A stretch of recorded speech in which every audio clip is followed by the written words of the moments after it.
Good evening to you. I'm Danilo Evangelista, and welcome to our quick update on Tropical Storm Imelda, which has officially been upgraded to Imelda earlier today, and Hurricane Humberto, in which now there are tropical storm watches in effect for Bermuda. We're going to go over the latest, of course, on both of the storms and on the latest on the track that is now expected out of Imelda. And just to give you a hint, it is now looking more likely that it might stay completely out to sea. But I'm going to go over that in just a moment. First, let's start off by looking at the latest National Hurricane Center information on both of our systems. Let's start off here with Tropical Storm Imelda. It was designated as of the 2 p.m. advisory by the National Hurricane Center. Maximum sustained winds are 40 miles per hour with a minimum central pressure of 998 millibars, located at 24.7 north and 77.1 west, moving north at 9 miles per hour. And part of the reason why, as I said just a few seconds ago, that this is more than likely now going to stay out to sea is the fact that it is only moving north at 9 miles per hour, although quicker now than it was earlier today, and especially last night. This storm is moving significantly slower than once thought, and the weakness in the ridge from Humberto is going to be much more of a strong influence, enough so that it's going to be able to turn out to sea much more easier. And I'll show you the forecast track and the model ensemble guidance in just a moment, but I want to go over Imelda, and then we have Humberto. Maximum sustained winds at 145 miles per hour, down from being a powerful Category 5 hurricane last night, and I'll show you the recon data as well, as there is recon right now in Humberto. And this is located, if you're tracking it on the map, at 25.8 north and 65.7 west, moving northwest at 13 miles per hour.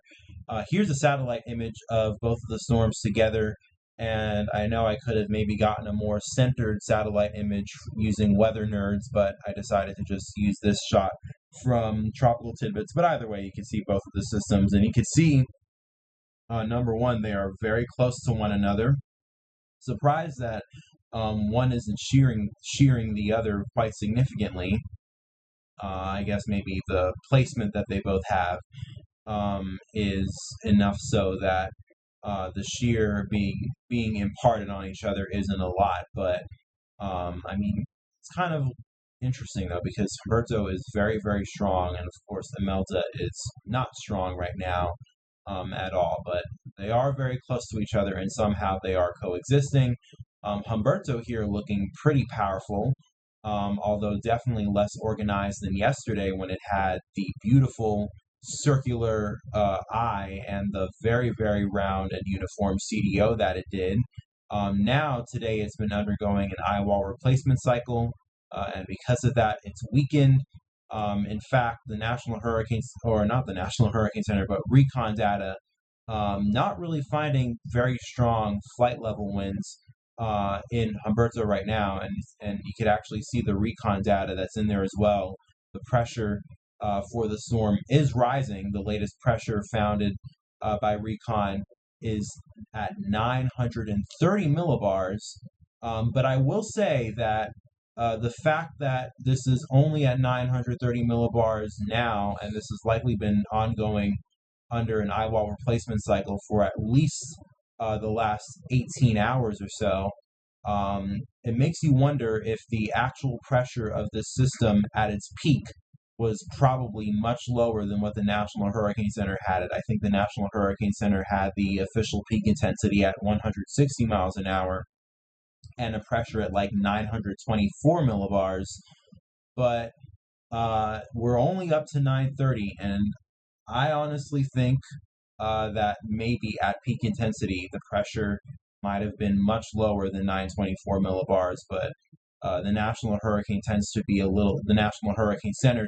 little bit stingy when it comes to intensity, especially in declaring Category 5 hurricanes. And They definitely don't like to be very aggressive with intensity, especially if there is no recon inside it. But we do have recon now, and looks like this is steadily weakening as it is undergoing an eyewall replacement cycle, and this probably will continue to weaken over the next several days.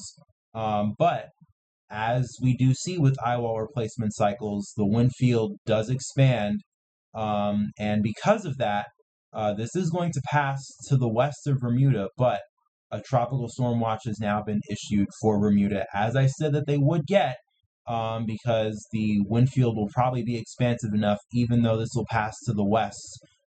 They probably will still get in on some of these tropical storm force winds and definitely some rain bands, although outer rain bands from Humberto, but that will be something that Bermuda will have to deal with as this passes to the west around Tuesday, and probably Wednesday too, and then this is eventually going to turn on off to the northeast as we head into late Wednesday and then into the end of the week, and then eventually it'll become post-tropical over the northern Atlantic. But then we also have Imelda too, and this might actually be something that we also need to watch for Bermuda as well, probably also later this week. So Bermuda is really going to be stuck in the middle of quite a bit of activity here in the Atlantic over the next several days. But good news is that it's looking like the southeast will not be getting as much impacts from Imelda anymore. And if you remember what the forecast track was, even from about a day or two ago, where the forecast track came really, really close here to the coast. Well, now, as of the 8 p.m. advisory, and let's see if the cone is updated for the 11 p.m. Not yet, but I'm pretty sure the 11 p.m. advisory is going to have something very, very similar. The track now well out to sea, and yes, it does strengthen into a hurricane, so this is likely going to become our next hurricane. But the impacts that are being felt right now are mainly going to be to the Bahamas, and we're probably still going to get some rainfall here along the southeast coast.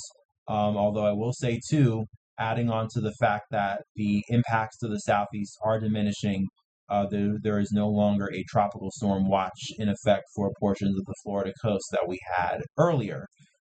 So again, looking like very good news that this will no longer be a major threat to the southeast, and just confirming that here with the model track guidance, showing what all the major models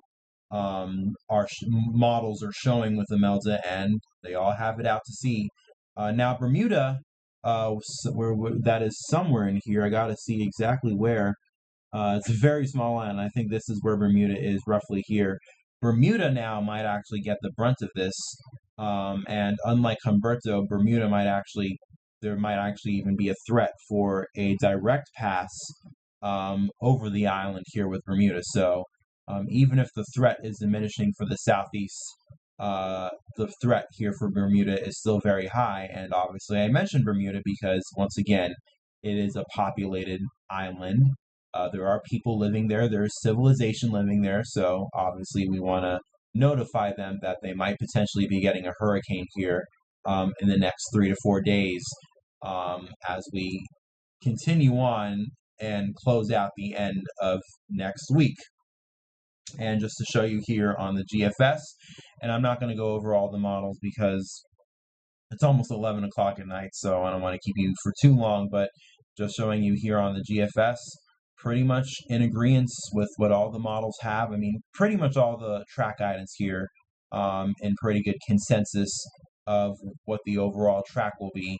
Obviously, the main focus now will be is the minor track deviations that maybe this will either go directly over the island of Bermuda or will pass just to the north, or maybe just slightly to the south of it. But either way, you can see here on the GFS, does strengthen a little bit over the Bahamas, and then eventually, as we head into Tuesday, this starts to turn off to the northeast. And it looks like the GFS has a direct pass over the island of Bermuda, and this happens again on Thursday, and then it passes beyond that to the northeast, and then eventually kind of become some sort of post-tropical system, I assume, and then goes on off into the northern Atlantic. And of course, we won't really have to worry about it much after that. So Bermuda will have to watch this threat very closely with Imelda, but along the southeast coast, again, this will stay well off the southeast coast. Now, there still might be the impacts of rip currents, and we'll probably still get some rainfall here, but especially given that this is going to be several hundred miles off the southeast coast, I'd imagine even the rainfall threat is probably not as significant as before. So it looks like we did get a saving grace, thankfully, here with Imelda. And again, it just goes to show that things can change in a matter of days with these tropical systems. And really, the models were also quite wrong and quite all over the place with this storm as well, showing from model run to model run shifts of first the direct landfall, then this, going out to sea, and then maybe some of the models showing this looping back to the coast, and then back out to sea again. The models were really all over the place, and it just goes to show that Mother Nature has her own agenda, and sometimes we can't always keep up with it, but that's why we watch the tropics. And now it's looking like things will probably stay out to sea, and obviously that is good for us here, especially in the United States. But in the Bahamas and Bermuda, you're still going to have to deal with the brunt of impacts over the next several days here, and we'll still be monitoring Imelda for those areas here over the next several days. But again, for the southeast, things looking much better tonight. But that's going to do it for this evening's update. Hope you enjoyed it, and hope you found some of the information uplifting, especially if you are along the southeast and maybe concerned about what might be happening. Again, good news for you, but again, if you are in Bermuda, you'll want to watch Imelda very closely here over the next several days, and we will continue to do that here on this channel, which is why I recommend, if you have not already done so, please take the time to subscribe, turn on the notification bell too, so you can get the videos, any video I upload, the moment I upload it. The second I click the publish button and the video goes online, and also the second I go live too, because I do live stream sometimes, especially when storms are going to be impactful to a particular place. So make sure to stay tuned for that. But with that being said, enjoy the rest of your evening, enjoy the rest of your night. Hope you all have a good night, or a good day if you are watching this video tomorrow morning. And as always, I'll be back with more tomorrow.